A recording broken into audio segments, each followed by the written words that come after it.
Fala pessoal, tudo bem? Meu nome é Rodrigo e hoje mais um vídeo do canal Simulações. Dando continuidade à série Como foi investir nos últimos 10 anos, hoje vamos falar sobre Telefônica Vive T3. Então, como que se deu a evolução do patrimônio, evolução dos proventos recebidos, também vamos mostrar como é que se deu a evolução da cotação e dos proventos recebidos por ação. Ficou interessado? Então confere nosso vídeo. Então, aquele aviso de sempre, tudo para fins demonstrativos, todos os dados usados são reais, mas rentabilidade passada não é garantia de rentabilidade futura. E se gostar do conteúdo do nosso canal, para dar aquela nossa força para a gente, se inscreve aqui no YouTube e também se inscreve nas nossas outras redes sociais. Então vamos lá, os critérios da simulação, a gente vai passar rápido aqui para não ficar muito repetitivo. Quem quiser ver em detalhes, dá uma olhadinha no vídeo da Sanepar. Então, foram 10 anos, de janeiro de 2012 até o final, aí, dezembro de 2021, 10 anos calendário. A ação foi a Vive T3, a ordinária da Telefônica. Os aportes eram de um salário mínimo por mês no primeiro dia útil. Aqui está a tabelinha com a média dos aportes aí, mensais em cada ano. Os critérios de compra: compra no primeiro dia de mercado aberto do mês, independente do preço. A estratégia era de buy and hold, não havia vendas. Os custos considerados estão aqui. Reinvestimento de proventos. Então, todos os proventos eram reinvestidos, se juntavam ao caixa e compravam novas ações. E a gente simulou também o Tesouro Direto. Estão aqui os critérios para o Tesouro Direto. E vamos aos resultados.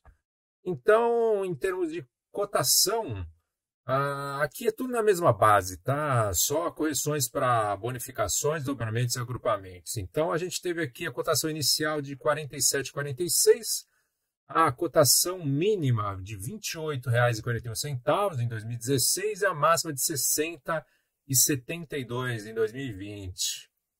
Já a cotação final de R$ 48,19. Então, a gente pode ver que a variação máxima, né, a diferença entre essa mínima e a máxima foi de 114%. Entre fio e início, 1,5%. Então, a gente pode ver aí que a cotação aí praticamente não se mexeu aí do início ao fim. Só teve essa variação, né, no meio aí, que a gente viu, variou até 114%, mas ao fim da simulação, no mesmo patamar, comparado com o IPCA de 79,8%. Então, simplesmente, não teve nenhum tipo de crescimento aí do início ao fim, considerando o resultado do fim. Já que em termos da volatilidade, o quanto que teria a cotação variada em relação a uma média, a cotação da Telefônica teria sido aqui 1,89, a maior variação, né, em comparação com o Ibov e com o IFIX, que é esperado para uma ação única. Já aqui temos a evolução dos proventos por ação. Então, o mais importante aqui é a gente ver como que se deu essa variação ao longo dos 10 anos, essa média do crescimento. Então, a gente teve um crescimento aí de 0,86% ao ano a TIR nesses 10 anos, comparado com o IPCA de 5,97%. Então, a gente pode ver também que em termos de crescimento dos proventos por ação, ficou estacionado, né? Teria começado aqui com 3,08, e a gente vê uma variação, né? Mais 32, menos 27, mais 25, menos 50, né? Então, ele subia, mas depois descia, e na média ficou como se não tivesse sido igual, né? Não tivesse saído do lugar. Essa que é a ideia que a gente teve aqui para a Telefônica. Eu dei uma olhadinha lá no site da RI. Basicamente, aí o payout da Telefônica durante esse período foi de 100% aí ao longo dos 10 anos, o que significa que ela distribuiu todo o lucro. Quando eu vi aqui em 2016 que a gente teve essa queda bem grande, foi que o lucro foi menor nesse ano, né? Não foi redução de payout, tá? Então, basicamente, a gente vê aqui que a empresa ela simplesmente não conseguiu ter uma melhora consistente aí do lucro, né? E ficou estacionado. Realmente ficou estacionado, a gente não teve crescimento nenhum em termos de dividendo. Agora vamos ver como isso daí se refletiu no investimento, na progressão aí do investimento. Então, o que a gente tem aqui de resultado final?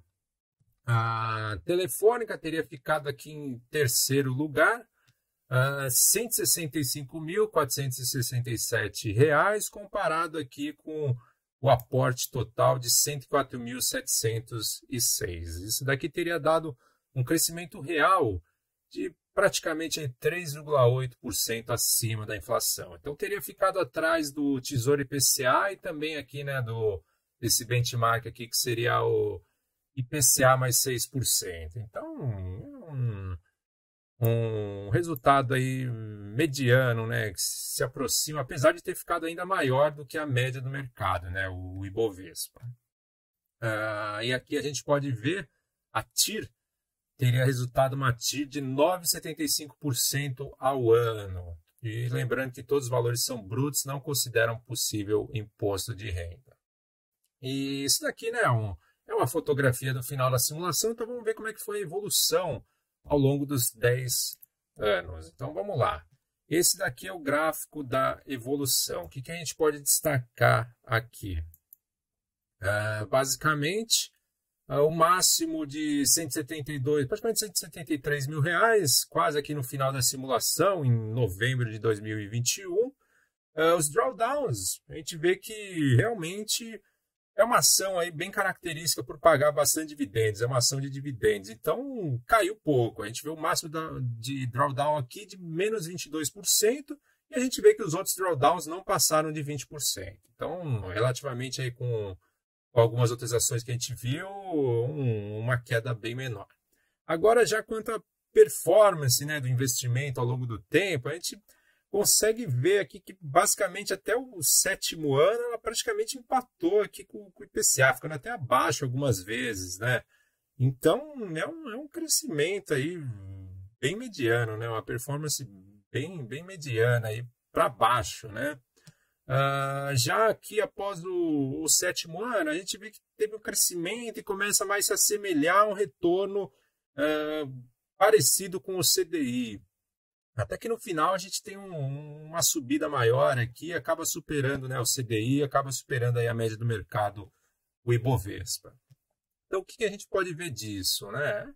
É uma empresa já grande no setor dela, né? Já bem consolidada, também um setor aí que não teve um crescimento grande nos últimos 10 anos, porque já era um setor assim já mais consolidado aí no Brasil, né? O crescimento bem forte foi nas privatizações aí, década de 2000, né? Quando realmente, né, passou de estatal para privada. Aí a gente viu um crescimento bem grande, mas depois, aqui basicamente a gente está vendo um crescimento aqui, uma evolução que se assemelha ao retorno de uma renda fixa. E como a gente viu, né, essa evolução da cotação e dos proventos por ação, a ideia é essa. O crescimento aqui ele se deu somente pelos aportes e pelo reinvestimento dos proventos. Então, quem investe nessa ação tinha que ter meio que uma noção da empresa que estava investindo, né? Que não tem como se esperar que é o tipo de empresa que você vai crescer 2, 3, 4 vezes em 10 anos, né? É aquela empresa confiável, vai te pagar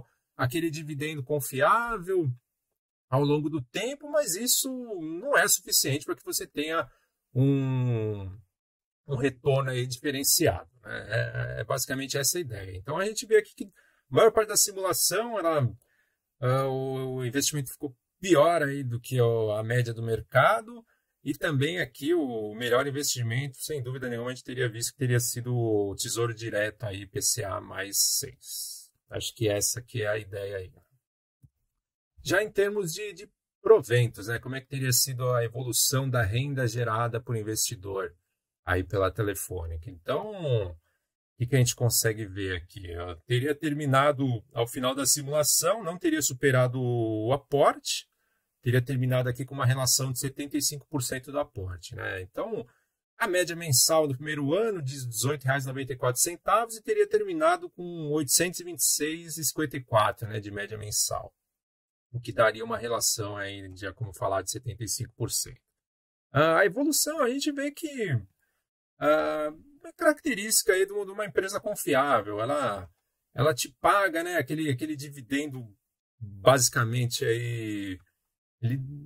Dividendo por ação não cresce muito, mas o crescimento se dá através do reinvestimento e dos aportes, né? A gente vê que quando tem uma variação para menor, principalmente lá em 2016, né, que teve aquela quedinha, teve uma queda de 30%, mas assim, no geral, a gente vê que essa curvinha aqui não varia tanto, né? A tendência dela mesmo é do crescimento. Só que como os dividendos por ação não crescem, então não tem jeito aqui. O teu crescimento vai depender somente dos aportes e do reinvestimento. E aí a gente tem esse retorno aqui que não é tão expressivo, apesar de confiável. Então eu diria que, né, o investidor que coloca uma empresa dessa na carteira, ele tem que ter em mente que é uma empresa confiável, né? Mas não dá para ele esperar que seja esse tipo de empresa que vai trazer um retorno excepcional, pelo menos aí com as verticais que a gente tem visto aí, né, nesse setor, nesse segmento.